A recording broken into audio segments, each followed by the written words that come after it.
காலை நல்லா அழுத்து மோத்தி. டேய் கர்ணே, பக்கத்து வீட்டு பொண்ணுக்கு ரொம்ப முடியாம இருக்கா, வாடா போய் பார்த்து வரலாம். ரொம்ப முடியாம இருக்கா?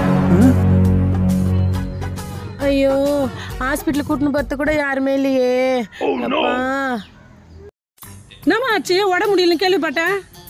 ரொம்ப உடம்பு முடியலக்கா, செத்துரும் போல இருக்குக்கா. நீ ஒன்றும் கவலைப்படாதம்மா, ஹாஸ்பிட்டலுக்கு போகலாம்.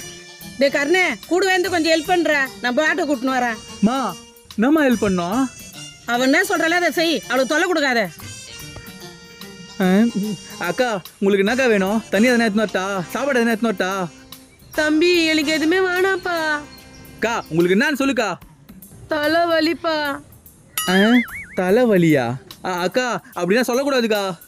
தம்பி தலை வலிப்பா, ரொம்ப தலை வலிப்பா.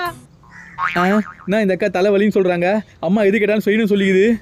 அம்மா சொன்னதா செய்யணும். சரிக்கா, எப்படி வலிக்கிற பாரு. வச்சிருக்கா. என்ன சத்தம்? என்ன பண்றாவளா? மா அந்த அக்கா தான் தலைவலி, ரொம்ப தலைவலின்னு சொன்னாங்க, அதான் வலிச்சேன். அட பாவி, மா என்னமாச்சு என்னமாச்சு? டேய் ஏன்டா இப்படி பண்ண?